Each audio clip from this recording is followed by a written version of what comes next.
You are standing on a slope of ice angled at 60 degrees. Your crampons bite into the surface, but the surface is not solid.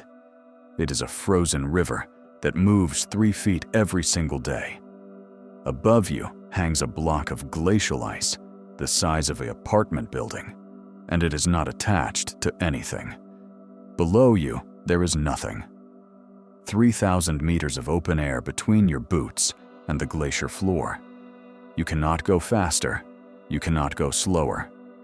You can only hope that the mountain does not move in the next 40 minutes.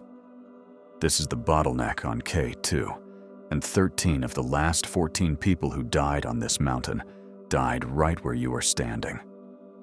Fredrik Ericsson was one of those people, a Swedish ski mountaineer who wanted to be the first human to ski from the summit of K2 to its base. He had already skied 5 peaks above 8,000 meters. He was possibly the strongest climber at base camp that year. He fell 1,000 meters in under a minute.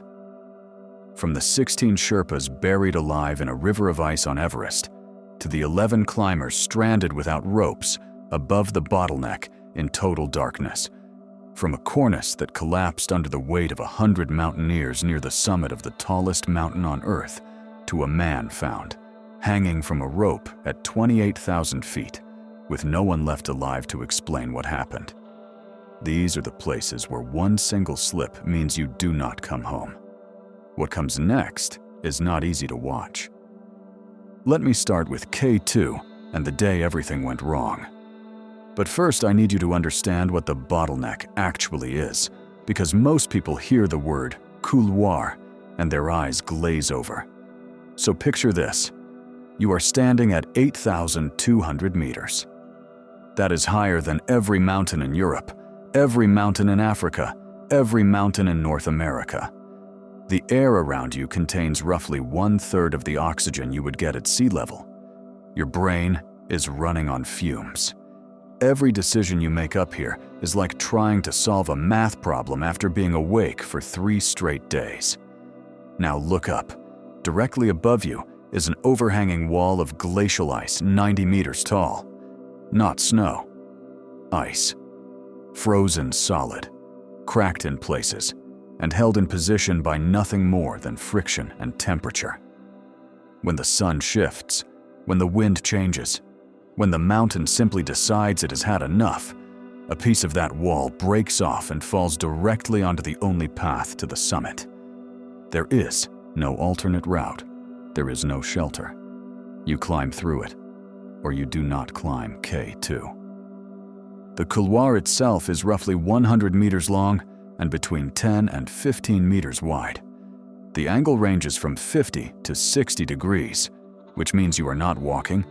You are front-pointing with crampons on hard ice, clipping into a thin fixed rope, hauling yourself upward, one ice axe placement at a time. If you lose your grip, you do not slide. You fall.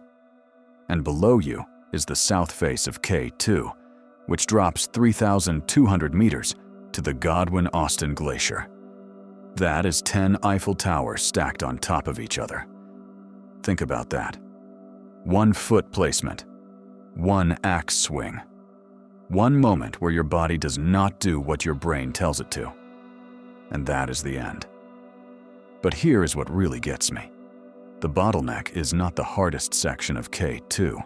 It is actually the easiest and fastest route to the summit, which is precisely why every expedition funnels through it. The Black Pyramid below is harder. House's chimney requires more technical skill.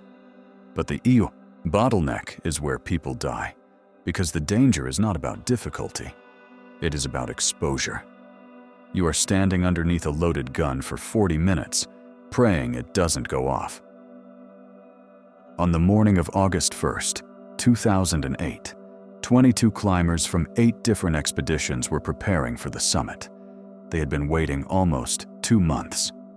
June was a washout. July was worse. Bad weather pinned every team at base camp, while the calendar bled away and the climbing season shrank to nothing. By the end of July, the pressure was unbearable. Not just the physical pressure of altitude, the psychological pressure of investment. These people had spent months and tens of thousands of dollars to be here. They had families waiting at home. They had sponsors expecting results. They had told the world they were going to climb K2, and now the weather was finally clearing. This is where I need you to understand summit fever. It is not excitement. It is a cognitive distortion that happens when the sunk cost of an expedition becomes so enormous that the brain starts rewriting risk.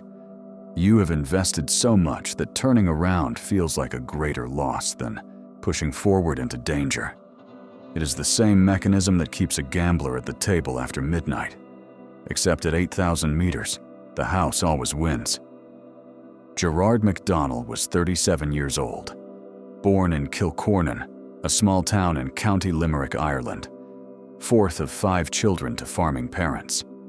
Before K2, he was an electronic engineer who had moved to Anchorage, Alaska, a decade earlier because he loved mountains the way some people love music, not as a hobby, but as a language.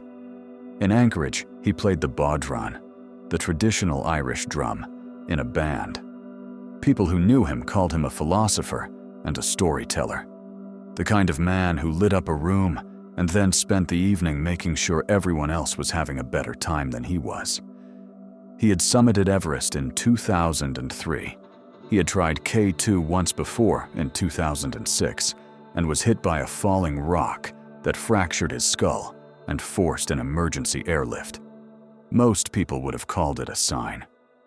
Ger went back. He went back because K2 was not a trophy for him. It was a conversation he had started and needed to finish. He joined the Dutch-led Norrit expedition under Wilco van Rooyen, and by July 2008, he had spent 8 weeks on the mountain, acclimatizing, waiting, preparing. In one of his last dispatches from base camp, he wrote, "Let luck and good fortune prevail, fingers crossed." I want you to hold that sentence in your mind. A man who had already been broken by this mountain, who knew exactly what it could do, sitting in a tent at the edge of the world and asking for luck. That tells you everything about what K2 does to the people who love it. But here is where the red flags started. Before midnight on July 31st, the team sent high-altitude porters and Sherpas up to fix ropes through the bottleneck. This is standard procedure. You send your strongest people ahead to anchor the route so everyone else can clip in and climb safely. Except the most experienced porter, Shaheen Beg, the only one who had actually summited K2 before, started showing symptoms of altitude sickness and had to turn back. That left the rope fixing in the hands of people who did not know the route as well. And then one of the teams brought only half the rope they had promised to contribute. Half. On a mountain where every meter of fixed line is the difference between a controlled descent and a free fall. The ropes were placed, but they were placed wrong, too low, in the wrong positions. And nobody caught it because it was dark and everyone was exhausted and the summit was right there. Can you imagine being one of those 22 climbers at Camp 4, watching the porters head up into the dark, not knowing that the safety net they were counting on had already been compromised? That is the thing about mountaineering at this level. You are trusting your life to a system of agreements between strangers. And systems fail. By 8 in the morning on August 1st, the climbers were finally moving through the bottleneck. And immediately, there was a traffic jam. 22 people trying to climb single file through a corridor 15 meters wide at 8,200 meters. This is where the first death happened. Dren Mandic, a Serbian climber, unclipped himself from the fixed rope. The accounts differ on exactly why. Some say he was adjusting his oxygen system. Some say he was trying to pass another climber. What is not disputed is what happened next. He lost his balance. He bumped into Norwegian climber Cecilia Skog, who was still clipped in and survived the impact. Mandic was not clipped in. He fell over 100 meters down the bottleneck. Climbers at Camp 4 said they could see him through binoculars. They said he stood up after the fall, and then he fell again, and did not move. But here is the detail that haunts this story. Jahan Baig, a Pakistani high-altitude porter, joined the team trying to recover Mandik's body. Baig was already showing signs of altitude sickness. He was incoherent, offering to help, then refusing, then offering again. His brain was being slowly poisoned by the altitude. At 8,000 meters, your blood oxygen saturation drops so low that your prefrontal cortex, the part of your brain responsible for judgment and decision-making, essentially goes offline. It is like being blackout drunk, except you feel sober. Baig lost his footing while helping lower Mandik's body. Swedish climber Fredrik Ericson shouted at him to let go of the rope before he dragged everyone else down. Baig let go, but then he did not use the self-arrest technique that every mountaineer learns on their first day of training, a technique that has roughly a 50% chance of stopping a fall. He simply slid down the ice and disappeared over the edge. Nobody knows why. Maybe he forgot. Maybe his hands were too numb. Maybe his brain had already stopped working in any meaningful way. 2 men were now gone, and the day had barely started. And here is what should have ended the expedition right there.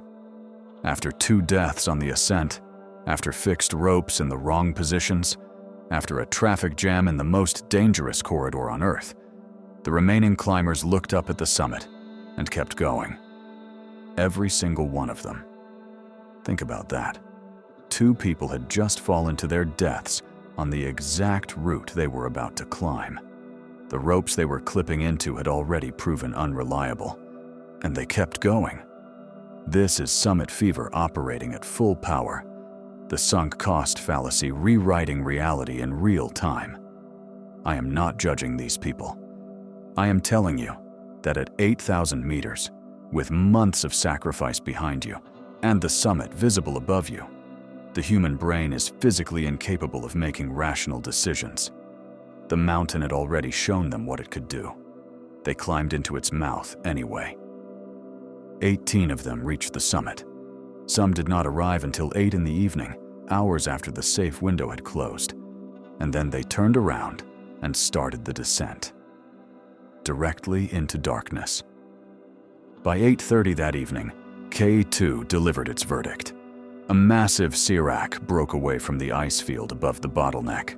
The falling ice was not a snow avalanche. It was a wall of frozen blocks, thousands of tons of glacial ice crashing down the couloir. It severed every fixed rope on the route, every single one. The safety system that 22 climbers had trusted with their lives was gone in seconds. Norwegian climber Rolf Boy was directly in the path of the collapse. He had made a decision that most people would call wise.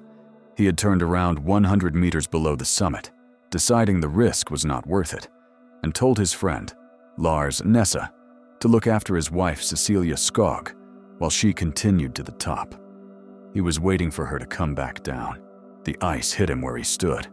His wife, descending from the summit in the dark, had to climb past the place where her husband had been standing minutes earlier. She and Nessa made it to Camp 4 that night, without fixed ropes, navigating the Bottleneck in pitch blackness. A tiny detour on this chaos. If you like stories like these, please consider subscribing to my channel. It would mean a lot to me.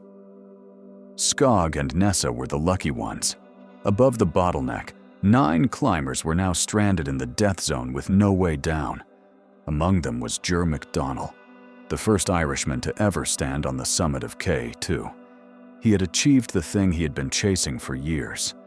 The conversation with the mountain was supposed to be finished, but the mountain was not done talking. Here is what we know about what happened next, and I need to be honest.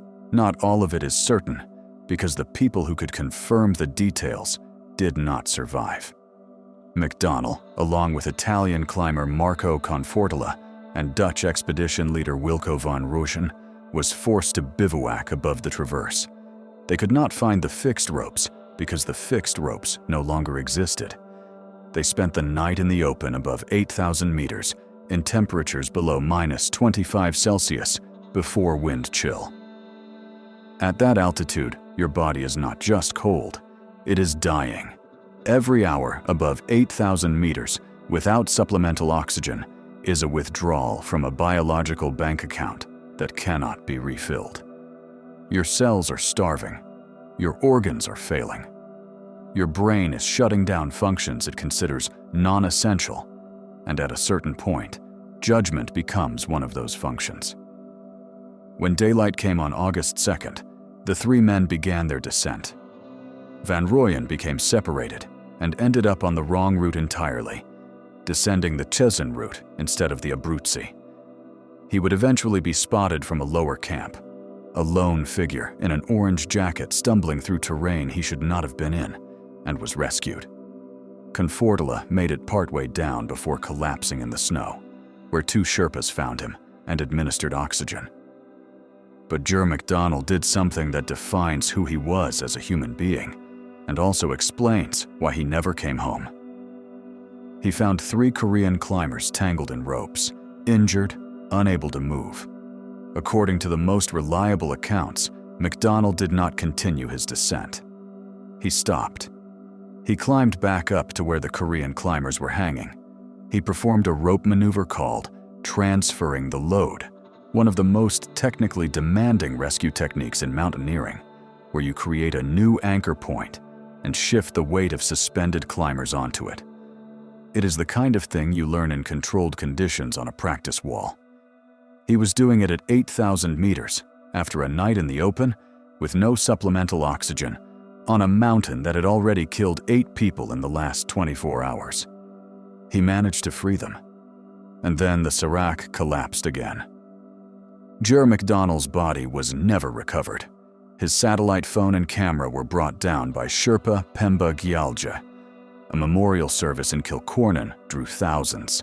His family later set up a fund to provide first aid training for Pakistani and Nepalese porters. A man who played the bodhran in an Irish pub in Alaska, who once cycled 230 kilometers just to post a letter, who went back to the mountain that cracked his skull open because he believed he could finish what he started. His partner, his brother, and his sister flew to Islamabad looking for answers. They found a mountain that keeps what it takes. But here is the part nobody talks about. 11 people lost their lives on K2 over those 2 days. And when you step back and look at the system, you see something that should make you furious. 22 climbers from 8 expeditions made agreements to share resources and fix ropes together. Those agreements fell apart before the climb even started. Half the promised rope never arrived. The most experienced route finder had to turn back sick. The ropes that were fixed were in the wrong positions. And when the Serac fell and destroyed everything, there was no backup plan because the plan was built on the assumption that nothing would go wrong. On a mountain where something goes wrong every single year. This is not a story about bad luck. This is a story about a system that treats catastrophe as an acceptable margin of error. K2 has a 25% historical fatality rate, and the industry response is not to make it safer, but to sell more permits. But Ger McDonnell was not the only person whose story on these mountains ended in a place where one slip erased everything. Just 2 years later, another climber would face the bottleneck and discover that even being the strongest person on the mountain means absolutely nothing when the ice decides to move. Fredrik Ericsson was 35 years old, Swedish, raised in Umeå in the far north, but based in Chamonix because that is where the mountains spoke his particular language. He was not just a climber. He was a ski mountaineer, which means he climbed to the top of the most dangerous peaks on Earth and then skied back down them. Let that sink in. The sections of mountain that make experienced climbers grip their ice axes until their knuckles turn white. Ericsson looked at those and thought about what kind of turns he could carve through them. He had already skied 5 peaks above 8,000 meters. His plan was to ski the 3 highest mountains in the world. K2 in the summer of 2010, Everest in the autumn, Kangchenjunga the following year. But K2 had already warned him once. In 2009, his climbing partner Michel Fait was killed in a fall while skiing on K2's lower slopes. Ericsson had escorted the body back to Islamabad. He had walked alongside his dead friend through airports and government offices and all the cold paperwork of dying in a foreign country. And then he came back. He came back because the dream was not about the mountain. The dream was about what a human body could do on a mountain if that body belonged to someone who refused to accept limits. People at base camp that summer described him as the strongest climber there, always smiling, always optimistic, the kind of person whose energy made everyone around him feel like the impossible was just a scheduling problem. On August 6, 2010, Ericsson left Camp 4 at 1:30 in the morning with 2 partners, American Trey Cook and Austrian Gerlinde Kaltenbrunner. The weather forecast was bad, but supposed to improve. Visibility was around 100 meters. The temperature was -15 Celsius, with winds at 40 kilometers per hour. Cook turned back below the Bottleneck after his hands went numb from frostbite he had sustained weeks earlier while building Camp 3. Ericsson and Kaltenbrunner continued. Here is where the precision matters. Sometime between 7 and 8 in the morning, Ericsson was in the Bottleneck above Kaltenbrunner, fixing a rope to the rock. He was placing a piton, a metal spike you hammer into a crack to create an anchor point. The rock shifted, or his crampon slipped, or the ice gave way. The accounts are not perfectly clear on the mechanism because the only witness was below him and could not see exactly what happened. What Kaltenbrunner saw was Fredrik Ericsson falling past her. He could not arrest the fall. The Bottleneck drops at 60 degrees onto the south face. He fell 1,000 meters. Kaltenbrunner searched for him in the whiteout. She found one of his skis. A Russian climber lower on the mountain spotted his body 400 meters above Camp 3, far from the route, in terrain too dangerous to reach. His father, contacted by satellite phone that afternoon, asked that his son be left where he fell. In the mountains he loved. And this is the detail that I cannot stop thinking about. When he fell, Fredrik Ericsson still had his skis strapped to his rucksack. He was carrying the tools of his dream on his back at the exact moment the mountain took everything from him. He did not die because he was reckless. He did not die because he was unprepared. He was one of the most skilled mountaineers alive. He died because the Bottleneck does not distinguish between the careful and the careless.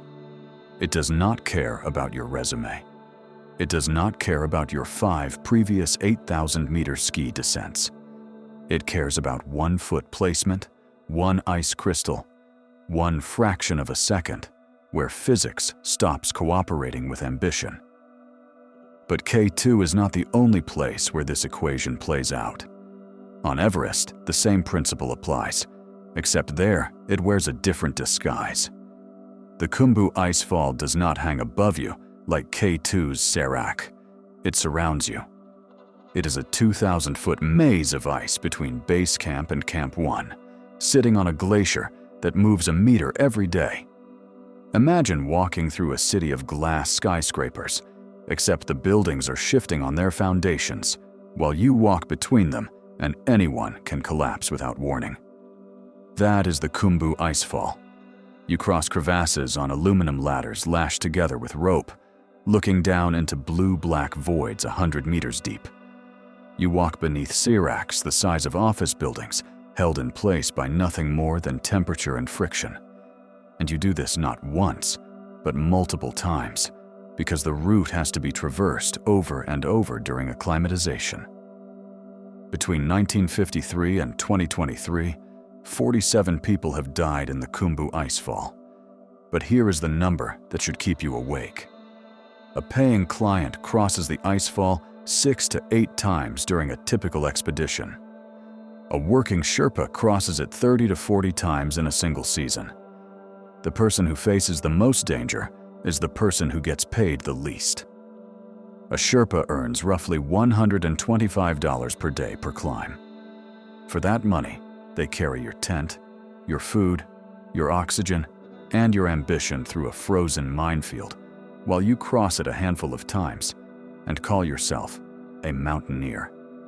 Konrad Anker called it Russian roulette. There is nowhere to run, he said, nowhere to hide. On April 18, 2014, the icefall proved him right. 16 Sherpas were preparing the route through the icefall for the spring climbing season when a serac broke from Everest's western shoulder. The block of ice weighed an estimated 14,300 tons. John Krakauer compared it to the size of a large mansion. It triggered an avalanche that buried 25 men. 16 of them never came out. 13 bodies were eventually recovered. 3 remain under 80 to 100 meters of snow and ice. Among the dead was Ang Kaji Sherpa, a veteran of more than half a dozen Everest expeditions. In 2012, he had been the first person to summit that spring and had fixed the ropes for every climber who followed. When he came down from the summit that year, exhausted after breaking trail for the entire mountain, his fellow climbers gave him a standing ovation. He responded by saying he was not that tired. Later that expedition, at 26,000 feet in the death zone, he ran around hand-delivering hot bowls of soup to climbers who could barely breathe. A father of 6 who treated the most dangerous workplace on Earth like a kitchen where guests needed feeding. And here is the system. After those 16 Sherpas died, their families were offered compensation by the Nepalese government that the Sherpa community considered insultingly small. The Sherpas threatened to strike.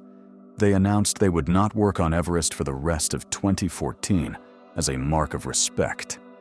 One guiding company bypassed the entire controversy by helicoptering a client past the icefall to 6,400 meters. The route the Sherpas died preparing, the route they refused to work on anymore. Someone simply flew over it and kept climbing. That tells you everything you need to know about how this system works.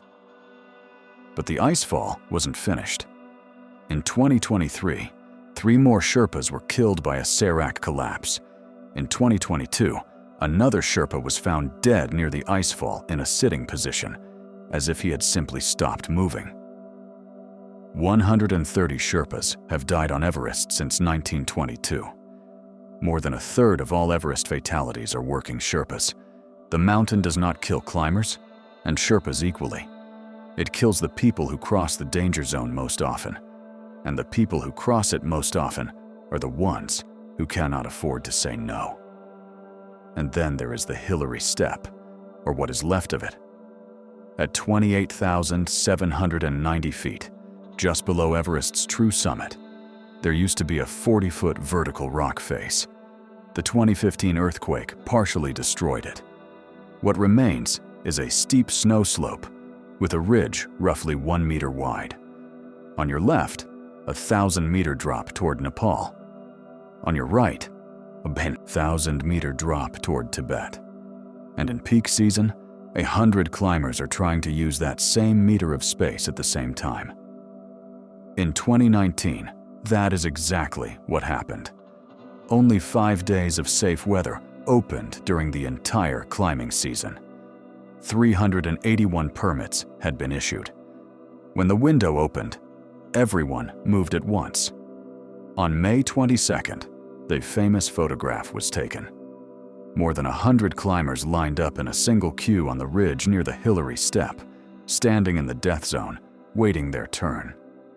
Summit pushes that should have taken 12 hours stretched to 20. Climbers began rationing oxygen. Their brains began to shut down, and people started dying. 11 that season. A climber from Colorado stepped over 2 freshly dead bodies on his way to the summit. people who had been alive less than 24 hours earlier. He had not mentally prepared for that. Nobody does. But here is the detail that arrived in 2024 and changed the conversation entirely. On May 21st, a guide named Vinayak Jaya Mala was descending from the summit when the snow cornice beneath dozens of climbers simply gave way. The frozen ledge could not support the weight of so many people. 4 climbers were caught by the safety rope and pulled themselves back to the ridge. 2 others were not clipped in. A witness, 6 feet tall, watched from above as they slid toward a sheer drop-off and disappeared. He said it was silent. 2 people sliding toward the void without a sound. A Nepali guide named Ang Kaji Sherpa, who had been standing on the summit minutes earlier, wearing a white baseball cap because the conditions were so warm he did not need a hat, was one of them. His body was never recovered. He had reached the top of the world, and the world opened up beneath him on the way down. And this is where every one of these stories converges. The Bottleneck, the Khumbu Icefall, the Hillary Step. 3 different mountains, 3 different mechanisms of death, but the same fundamental truth. These are places where the margin between survival and oblivion is measured in inches. 1 unclipped carabiner, 1 shifting piece of rock, 1 cornice that holds for the first 90 climbers and collapses under the 91st. The mountain does not give warnings, it gives statistics. And the statistics say that if you spend enough time in these places, the math will eventually catch up with you. It caught up with Ger McDonnell, who stopped to help strangers, and was swept away. It caught up with Fredrik Ericsson, who was fixing a rope for the person behind him when the rock shifted. It caught up with 16 Sherpas, who were making the route safe for people who would never know their names. And it will catch up again next season, and the season after that, because the mountains do not change. Only the names do. So here is the question I want to leave you with, and I genuinely do not know the answer. Ger McDonnell stopped climbing down to save 3 strangers, and it cost him his life. Fredrik Ericsson was fixing a rope for the person behind him when the mountain took him. Ang Kaji Sherpa spent his career making the route safe for people who earned more in a day than he did in a month. Every one of them died doing something for someone else. So what would you have done if you were above the bottleneck in the dark, no fixed ropes, 3 injured climbers hanging in front of you, and the only way to survive was to keep walking past them? Could you do it? And if you could not, does that make you brave, or does that make you the next name on the mountain?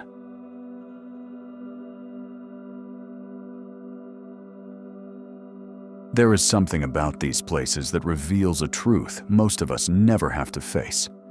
We build our lives around the assumption that effort and skill and good intentions are enough. That if you prepare well and make careful decisions, the world will cooperate. These mountains do not care about any of that. They do not reward courage. They do not punish recklessness. They simply exist, indifferent. And the people who walk into them carry all the meaning themselves. Maybe that is why they keep going back. Not because they want to die, but because they want to stand in a place where being alive actually means something. The tragedy is that sometimes proving you are alive is the last thing you ever do. Thanks for watching, and I'll see you in the next one. Stay curious.